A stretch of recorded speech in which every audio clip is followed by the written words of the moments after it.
Salam pemasaran jasa dengan Dr. Hendra. Saya akan memulai ya, oke. Saya akan mulai dengan ringkasan ya dari pemasaran jasa service marketing, yes. Kita akan mulai hari ini adalah creating value in the service economy. Salam kenal bagi yang belum kenal, ya. Baik, kenapa sih kita belajar jasa ya? Karena negara-negara sekarang yang modern tuh memang di pembawaannya oleh siapa? Oleh jasa, ya. Bisnis jasa duluan berperan jauh lebih besar yang beroperasi. Sangat ketara sekali. Nah, secara kolektif, bisnis jasa ini juga bertanggung jawab dalam menciptakan kebanyakan pekerjaan yang sangat banyak, yes. Baik pekerjaan yang tanpa keterampilan maupun dengan keterampilan seluruh dunia. Jadi banyak dari industri jasa ini memang sedang mengalami perubahan yang dramatis besar-besaran yang didukung oleh perkembangan teknologi, globalisasi, perubahan dalam peraturan pemerintah, ya, kebutuhan konsumen yang terus-menerus berubah dan juga gaya hidup. Kenapa sih kita mau belajar jasa? Karena dalam perubahan yang terus-menerus, ya,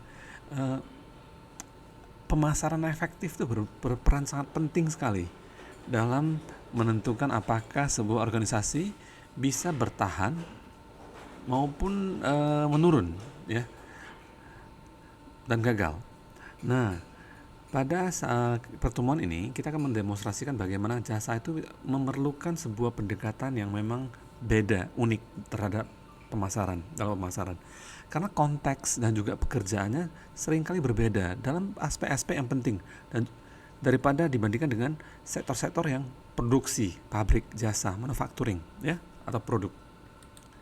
Nah, bagaimana sih kita mau jadi seorang pimpinan pemasaran yang berhasil?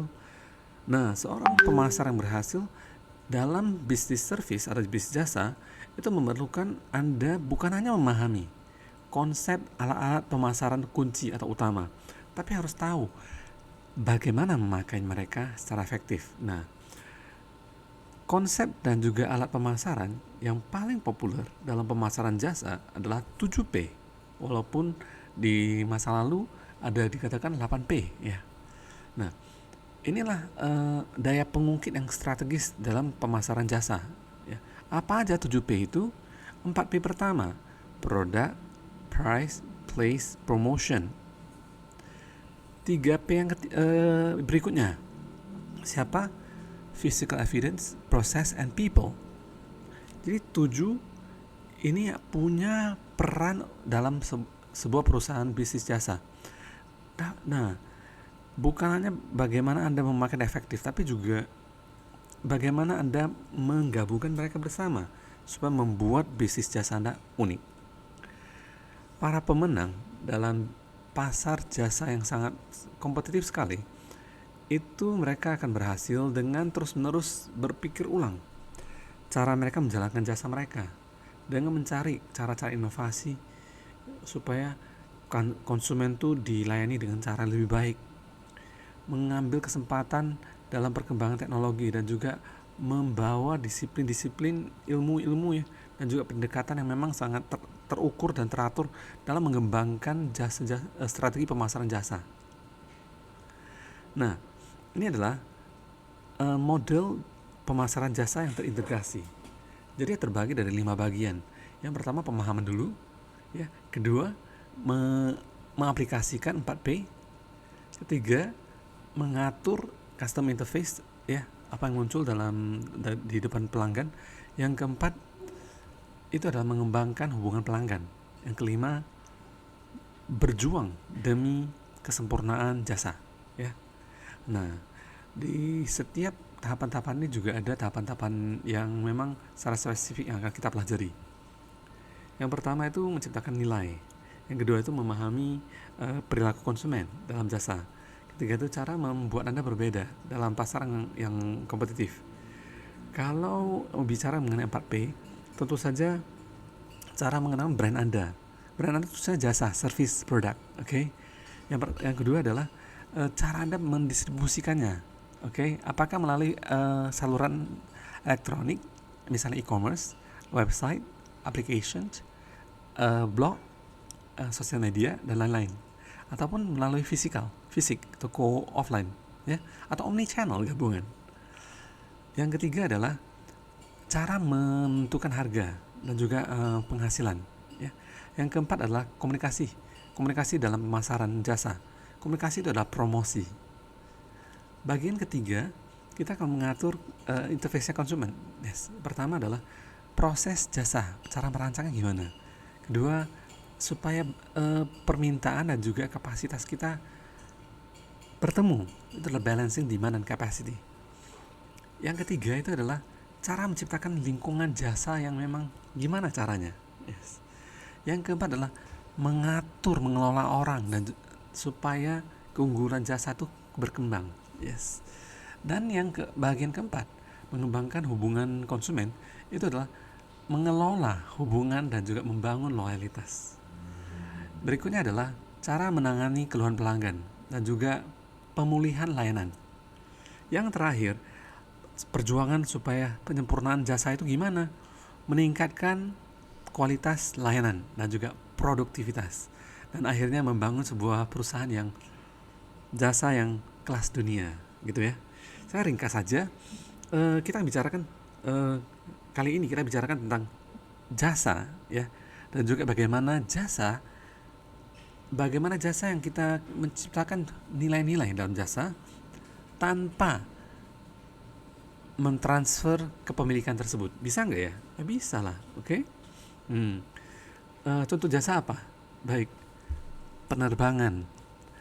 Anda beli tiket, lalu Anda terbang, tiba di tujuan lain, di kota lainnya, yang Anda dapat apa? Tidak apa-apa kan? Pesawatnya tetap milik Garuda, benar? Ini tanpa memindahkan kepemilikan. Anda pergi manicure pedicure ataupun pergi salon, urus rambut Anda. Setelah Anda pulang, Anda bayar. Bagi pemilik salon, apakah dia kehilangan guntingnya, kursinya, atau rambutnya? Dia tidak kehilangan apa-apa, ya. Tapi Anda membayarnya. Itulah jasa. Oke? Bagaimana orang memarkirkan Ferrarinya memakai jasa valet parking? Yes. Hanya berikan kuncinya, akan diparkirkan. Lalu diberikan bayaran. Itulah jasa. Bagaimana seorang mendapatkan akomodasi, penginapan, hotel. Apakah hotel dibawa pulang? Tidak. Yes, jelas ya. Baik, kita akan lihat learning outcome ya. Hasil pembelajaran yang pertama yang harus kita fokuskan adalah jasa itu mewakili sebuah kontribusi yang sedang sangat berkembang dan juga paling penting ya, dalam kebanyakan negara di dalam seluruh dunia. Saat sebuah negara berkembang, jasa adalah produksi GDP, Gross Domestic Product, atau bahasa produksi secara keseluruhan dalam suatu negara dalam kurun waktu 1 tahun yang paling besar dari negara tersebut. Nah, secara global, kebanyakan pekerjaan diproduksi, digenerasi ya, dari sektor jasa. Contohnya aja kenapa Singapura jadi negara yang sangat maju, karena jasa. Ya, bisa dipahami. Apakah banyak pabrik di Singapura? Jarang-jarang ada, tapi tetap ada. Bisa dipahami? Learning outcome kedua, ya, tujuan pembelajaran kedua adalah apa sih industri-industri yang utama dalam sektor jasa? Ya, yang berkontribusi terhadap GDP. Pertama adalah jasa dari pemerintah. Apa sih jasa dari pemerintah? Oke. Baik, kamu tahu nggak BUMN yang besar dari pemerintah? Apa aja? Benar, jasa perbankan. Contohnya apa? Mandiri, BNI. Yes. Bank Sumut termasuk ya, bagus. Lalu jasa perumahan, real estate. Ya, oke. Lalu jasa profesional dan jasa bisnis banyak sekali ya. Jasa eceran, jasa grosiran. Lalu juga ada jasa transportasi, jasa kepuasan ya, pemakaian utilities ya, jasa seperti dambri misalnya dan sebagainya. Komunikasi. Ada jasa asuransi keuangan, ada jasa kesehatan ya, rumah sakit dan sebagainya. Ada jasa akomodasi, penginapan, hotel dan sebagainya. Ada jasa makanan, ada food court dan sebagainya. Ada GoFood dan sebagainya. Arts, seni, hiburan, rekreasi. Itulah travel, benar ya? Yes. Nah, banyak kekuatan yang membentuk sebuah negara, membuat negara-negara tersebut semakin berorientasi jasa. Mereka termasuk government policies, peraturan pemerintah. Contohnya, sejak COVID, pemerintah mewajibkan universitas dan sekolah-sekolah tutup. Nah, ini membentuk perekonomian kita, sehingga kita kuliahnya online, bukan offline. Social changes, perubahan dalam masyarakat. Sekarang ini wajib sering cuci tangan, pakai masker. Dulu mana ada orang bilang kayak penjahat lu, ya pakai masker segala, ya gitu ya. Tren bisnis sekarang orang-orang berpikiran kalau kantin nggak buka, maka mau gimana? Terpaksa masuk online. Tren bisnis memasuki dunia online, ya. Nanti ketika offline datang, berubah lagi nantinya, ya. Lebih banyak humanity. Advance in IT. Seiring dengan perkembangan zaman, yang namanya teknologi informasi semakin berkembang dan juga globalisasi, ya. Dunia ini semakin mudah, ya, melakukan transaksi secara online dari satu negara ke negara lain. Ekspor impor makin mudah juga. Baik, learning outcome keempat. Bisnis jasa membantu perusahaan-perusahaan pabrikan atau manufacturing dan juga perusahaan jasa lainnya supaya bisa mengoutsource, ya, mengoutsource aktivitas yang memang bukan intinya mereka, proses dan juga aset mereka. Outsourcing itu seperti ini. Misalnya saya butuh klinik membersihkan bangunan saya. Saya tidak usah menggaji sendiri. Saya cari perusahaan jasa lainnya namanya outsourcing, misalnya ISS, misalnya Kefas dan sebagainya. Paham? Nah, apa yang dulunya merupakan aktivitas pendukung bisa diabaikan saja untuk supaya dihandle oleh perusahaan-perusahaan klien kita.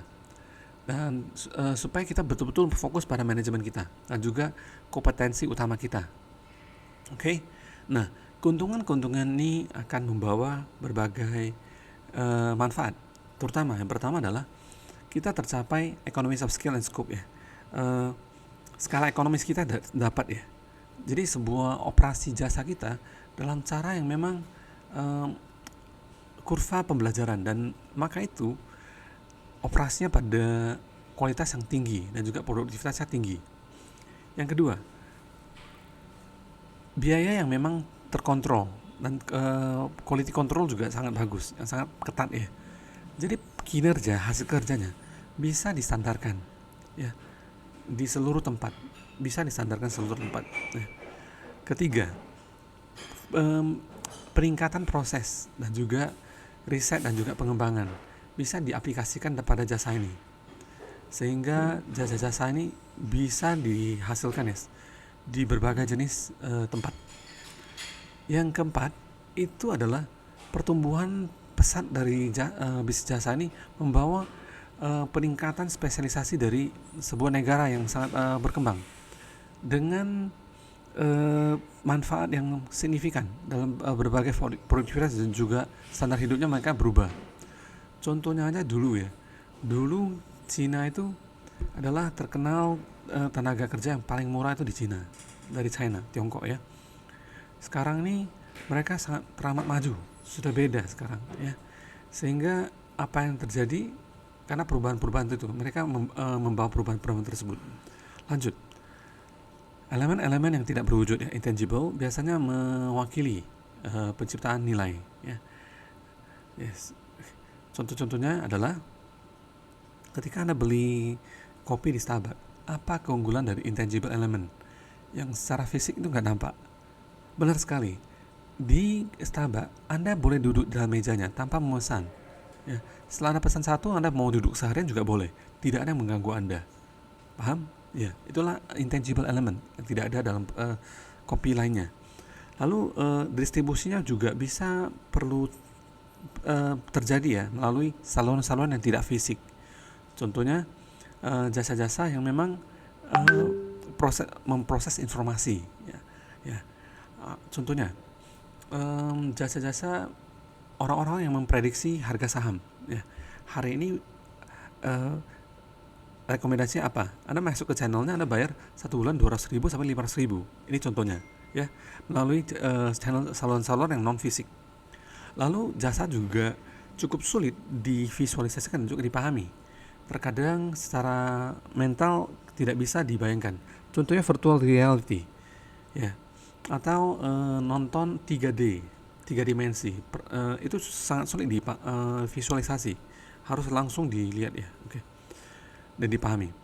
Lalu juga input operasional dan output ya, memang bervariatif ya, oke, heterogen sifatnya. Orang-orang mungkin bagian dari pengalaman tersebut ya, oke. Lalu konsumen juga bisa dilibatkan dalam co-production. Nah, terutama jika orang-orang proses tersebut dilibatkan, jasa memang tidak bisa dipisahkan ya. Contohnya apa?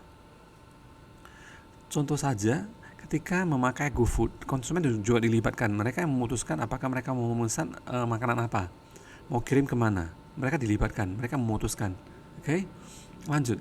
Kebanyakan produk jasa tidak bisa disimpan, ya, dan bisa rusak. Yes. Misalnya rusak, yes. Oke. Tidak bisa lanjut ya.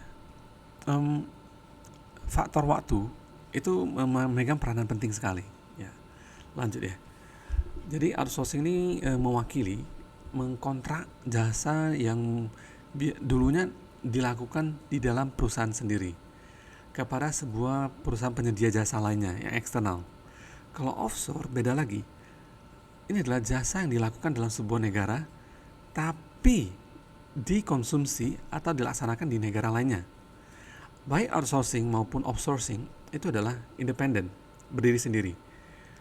Perusahaan bisa outsource tanpa offshore, ya, dalam terhadap sebuah service provider dalam lokal, ya, contoh ISS, ya, atau offshore tanpa outsourcing, ya, dari negara-negara subsidi yang dinilainya, misalnya Wilmar Group, ya,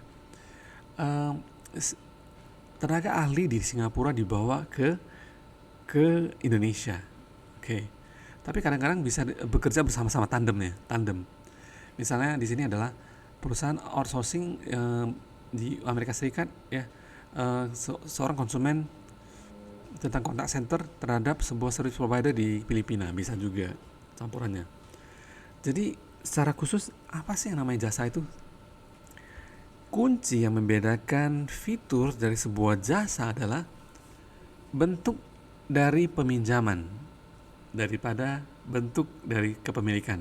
Saya ulangi, bentuk kepemilikannya, bukan bentuk kepemilikannya, tapi bentuk peminjamannya, penyewaannya, orang bilang, ya. Konsumen jasa sering mendapatkan hak untuk menyewa pekerja, keterampilan, keahlian dari personel manusianya, memakai tempat mereka, co-working space misalnya, ruang kerja mereka, atau memakai benda mereka, sewa buku misalnya, ya, sewa film misalnya, akses terhadap fasilitas yang akses memakai jasa software tertentu, jaringan, akses memakai wifi misalnya, yes, atau sistem, ya. Jasa adalah kinerja yang membawa hasil yang diinginkan, pengalaman yang diinginkan dari konsumen. Saya ulangi, jasa adalah hasil kerja yang membawa pengalaman maupun hasil-hasil yang diinginkan oleh konsumen. Oke. Jadi jasa ini berbeda secara luas dan bisa dikategorikan tergantung pada sifat dari prosesnya yang berjalan. Apakah jasanya diarahkan terhadap konsumen atau kepemilikannya? Apakah jasa itu berwujud atau tidak berwujud secara alamiah? Nah, secara sifat mereka, ya. Kalau berwujud itu misalnya hotel, Anda bisa menyentuh hotelnya, ruangan hotelnya, kayak kamarnya dan sebagainya. Tapi yang tidak berwujud, bayangkan, tukang pangkas, Anda sentuh tukang pangkasnya, Anda kena tampar. Oke, alright. Anda ambil barangnya, nggak boleh. Anda dilayani, oke. Tukang parkir nggak bisa, intangible, tidak berwujud. Perbedaan ini mempunyai implikasi yang besar terhadap pemasaran dan mengarahkan terhadap 4 kategori jasa. Oke? Yang pertama, proses dari orangnya, manusianya. Kedua, proses kepemilikan. Ketiga, proses mental stimulus. Mental stimulus itu maksudnya Anda memakai misalnya laptop seperti laptop sentuh ya. Oke, Anda punya pengalaman berbeda dengan orang lain. Orang lain harus menyentuh apa, Anda tinggal touchscreen aja. Mental stimulus namanya. Atau Anda memasak kompor yang tidak ada apinya. Di Amerika Serikat, saya pernah ke Amerika, apinya nggak ada. Tapi ketika saya turn on, saya pegang nggak terbakar, saya bisa masak. Itu mental stimulus namanya. Yang keempat adalah information processing, memproses informasi. Jadi baik mental stimulus maupun proses informasi bisa dikomunikasikan yang kita namakan information based service, ya. Jasa berbasis informasi. Nah, jasa punya karakteristik unik yang membuatnya berbeda dari barang-barang. Termasuk di dalamnya yang sering dikatakan empat ciri-ciri khas dari jasa. Apa aja? Ya, yang pertama intangible, tidak berwujud. Ya, kedua memang heterogen, nggak sama semuanya, nggak sama. Bayangkan Anda ke bioskop, samakah dengan misalnya Anda melakukan peminjaman mobil di daerah wisata, beda kan? Sama-sama jasa, ya, peminjaman mobil dan juga bioskop, heterogen. Tergantung dari varietas atau perbedaan dari kualitasnya. Lalu tidak bisa dipisahkan dari produksi dan juga konsumsi. Contohnya makanan. Kalau Anda ke restoran, Anda beli makanan, ada jasanya, benar ya? Kalau orang mukanya cemberut-cemberut, Anda mau beli nggak ya? Anda panggil dia nggak ngopen, Anda mau beli nggak? Jadi tidak bisa dipisahkan pada produksi dan konsumsi, ya. Lalu keempat adalah perishability, bisa habis ya, maupun dipakai habis ya, oke, dari sebuah output ya. Jadi singkatannya IHIP ya. Karakteristik ini membawa tantangan orang bilang kesulitan ya, tantangan manajemen, tantangan pemasaran, karena elemen intangible biasa mendominasi value creation, ya. Tidak bisa mereka physically intangible, secara fisik nggak berwujud. Yang kedua, distribusinya memang memakai saluran-saluran yang tidak fisikal, khususnya pada jasa-jasa yang memang proses informasi, ya. Oke. Lanjut, misalnya jasa konsultasi dan sebagainya, ya. Yang berikutnya adalah jasa itu sulit ya divisualisasikan dan juga dipahami, karena secara mental nggak berwujud, ya. Anda pasti pusing ya, kenapa bayarannya mahal sekali ya bagi seorang konsultan manajemen misalnya. Padahal itulah yang bermanfaat ya. Oke. Yang berikutnya adalah input operasional juga outputnya sering bervariatif ya. Lalu juga bagian dari pengalaman jasa, service, orang termasuk dalamnya, ya, manusia, humanity termasuk dalamnya. Konsumen bisa juga terlibat di dalamnya juga. Kebanyakan produk jasa nggak bisa disimpan, ya. Contohnya adalah nonton di view atau nonton di apa gitu ya. Lalu faktor waktu itu penting banget ya, faktor waktu ya, sebentar sekali. Anda memakai berapa lama, semakin lama semakin mahal ya, misalnya. Nah, yang ke-9, karena uniknya karakteristik jasa, maka bauran pemasaran tradisional dari 4P harus diubah, diamandemen, direvisi. Beberapa amandemennya termasuk elemen produk, termasuk di dalamnya lebih daripada elemen kunci utama. Kedua, mereka juga termasuk elemen-elemen jasa yang tambahan, termasuk penyediaan konsultasi, keramah tamahan, cara menghandle pengecualian, waktu, tempat, elemen waktu dan tempat itu memang menjelaskan bahwa pengiriman dari elemen produk terhadap konsumen, ya, misalnya Anda mau ongkir atau tidak ya barang-barang tersebut, elemen-elemen proses informasi itu dikirimkan secara elektronik, ya. Oke. Lanjut, misalnya webinar ya, webinar sendiri kan semua adalah seperti ini juga information processing element ya, oke, bisa dipahami. Harga termasuk di dalamnya biaya-biaya yang bukan moneter, misalnya biaya transportasi, biaya penginapan, biaya internet, ya biaya laptop, ya sewa laptop misalnya, dan juga pertimbangan-pertimbangan penghasilan. Promosi juga dianggap sebagai bentuk dari komunikasi dan juga pendidikan, ya, bagian dari pendidikan dalam jasa, sehingga bisa membimbing konsumen melalui proses jasa daripada hanya fokus pada periklanan promosi. Ya, oke. Nah, pemasaran jasa perlu 3P. Oke, perlu tambahan 3P untuk mendukung manajemen dari customer interface, ya. Apa yang dilihat oleh konsumen. 3 hal itu adalah tambahannya apa aja? 7P itu 3P-nya apa? Proses, physical environment, people. Proses adalah rancangan dan manajemen dari proses layanan konsumen, customer service, termasuk di dalamnya cara Anda mengelola permintaan. Contohnya, jika Anda perbankan, jangan sampai banyaknya antrian-antrian. Cara Anda handle itu seperti apa? Waktu tertentu, tanggal tertentu, gimana cara handle-nya? Anda harus mengelolanya dengan baik. Kapasitasnya, kapasitas semasa pandemi itu seperti apa? Harus diukur, ya. Yes. Kalau kapasitas lebih bagaimana? Dan juga yang berhubungan dengan waktu tunggu dari konsumen, itu adalah proses penting. Dulu McDonald ada jam pasir yang bisa dibalikkan oleh konsumen di depan customer service mereka. Kata McDonald adalah, saat Anda membalikkan pasir tersebut, itulah hitungan 1 menit. Setelah Anda mengorder makanan di McDonald, Anda boleh memselipkan jam pasir tersebut. Jika dalam waktu lebih jam pasirnya sudah selesai, sudah habis dalam satu menit, produk Anda belum barang Anda belum diberikan, maka Anda mendapatkan hadiah atau tidak usah membayar. Itu service, itu bagian dari jasa, proses namanya. Jadi yang kedua namanya adalah bukti fisik, physical environment. Ini penting banget by the way. Itu termasuk lingkungan, atmosfer dari lingkungan jasa tersebut seperti apa. Nah, Anda pasti bingung, kenapa McDonald, KFC, McDonald, Pizza Hut tersebut sangat sangat luar biasa. Bahkan bisa dijadikan yang namanya franchise, sangat mahal pula karena service scape-nya by the way. Di sana tempat berkawan, di sana tempat seolah-olah makanan enak ya gitu ya, tempat berkawan.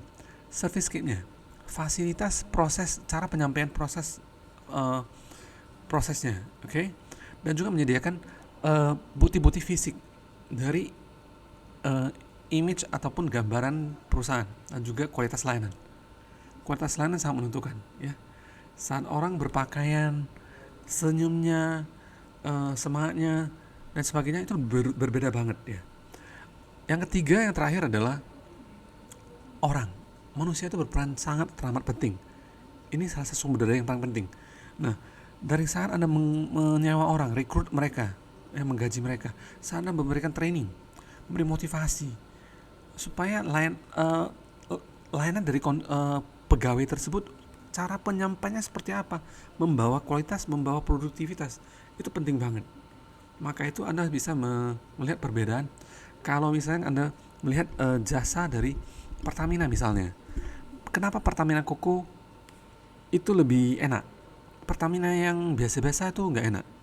Kenapa? Jasa kan. Coba Anda mengisi minyak, bensin, Pertalite, ya, di Pertamina yang bukan Koko, orang-orang pada duduk, pada main handphone, pada bercakap-cakap, tidak mau memberikan merespon konsumen. Beda banget loh. Kalau di Koko gimana? Mereka selalu berdiri, tidak ada yang memegang HP, ya. Selalu mengatakan mulai dari nol ya. Oke. Memberikan tangannya dan sebagainya. Ini orang betul-betul memberikan kualitas layanan, produktivitas, yes. Oke. Lanjut, supaya bisa berhasil, pemasaran, operasi, SDM dan teknologi informasi, semua ini harus diintegrasi bersama-sama, ya. Integrasinya bahwasanya mereka bekerja bersama-sama, ya, saling mendukung. Itu penting banget, ya. Yang terakhir adalah jaringan-jaringan jasa yang memang menguntungkan, ya. Itu menunjukkan bagaimana perusahaan-perusahaan jasa itu secara berhasil mengintegrasikan fungsi-fungsi manajemen utama yang tadi disebutkan, dan juga membawa sebuah kinerja yang sangat tinggi, ya, dalam beberapa area. Yang pertama, customer relationship, ya. Yang kedua, nilai. Yang ketiga, kualitas layanan. Yang keempat, layanan karyawan. Yang kelima, kepemimpinan. Inilah 5 komponen yang penting-penting banget ya. Yang terakhir, framework dari strategi marketing ya yang akan dibicarakan nih. Ya, saya ringkas saja ya. Oke. Tadi sudah dibicarakan ya sebetulnya di di awal-awal. Sebentar. Oke. Sebentar ya, saya bicarakan lagi. Yang di sini ya. Sama dengan di sini. Baik, bagi yang kita akan memasuki tugas terstruktur kita ya. Ya, tugas terstruktur kita ada 12 soal. Yang nomor induknya ganjil melakukan angka 3, 5, 7, 9, 11. Yang genap melakukan genap. Nomor 1, dengarkan baik-baik karena saya akan jelaskan di sini.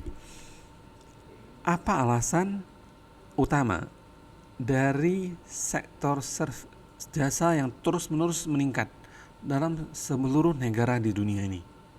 Saya ulangi, alasan utama kenapa sektor jasa itu memegang peranan sangat penting, paling besar di seluruh dunia.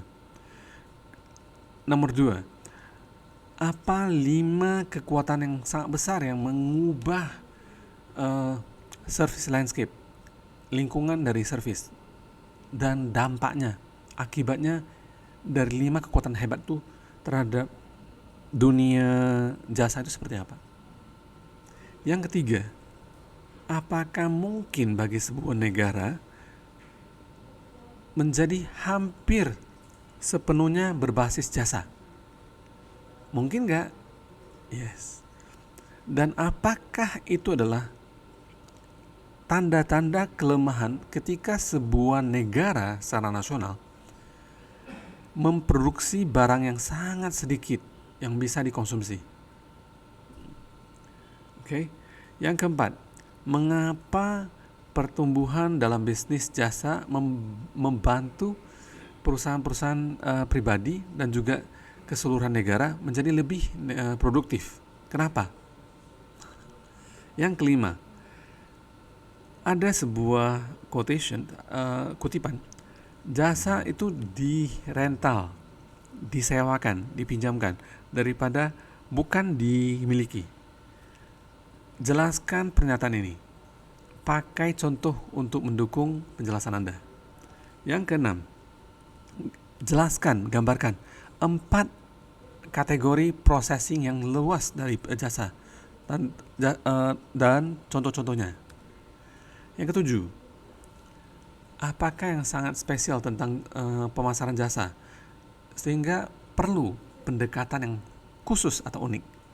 Yang kedelapan, 4P adalah strategi bauran pemasaran. 4P, Product Price Place Promotion, itu adalah yang diperlukan pimpinan pemasaran dalam menciptakan strategi pemasaran dalam sebuah bisnis jasa. Berikan sebuah respon yang memperdebatkan kalimat di atas ini. Dukung dengan contohnya. 9. Apa jenis-jenis jasa yang Anda pikir paling berdampak atau paling sedikit dampaknya terhadap variabel baik masuknya maupun inputnya, ya, dan mengapa? Ya. Input bahan bakunya, output apa yang dihasilkan oleh jasa, ya, bisa dipahami? Yes. 10. Mengapa pemasaran, operation, SDM, sumber daya manusia, dan juga fungsi-fungsi IT, 4 departemen ini perlu betul-betul berkoordinasi dengan erat dalam perusahaan jasa. 11. Apa dampak implikasi dari jaringan jasa yang berorientasi profit terhadap manajemen jasa? Yang terakhir, apakah elemen kunci dalam framework dalam mengembangkan strategi pemasaran jasa efektif? Baik, dengan saya Dr. Hendra, sampai jumpa di lain kesempatan. Salam pemasaran jasa.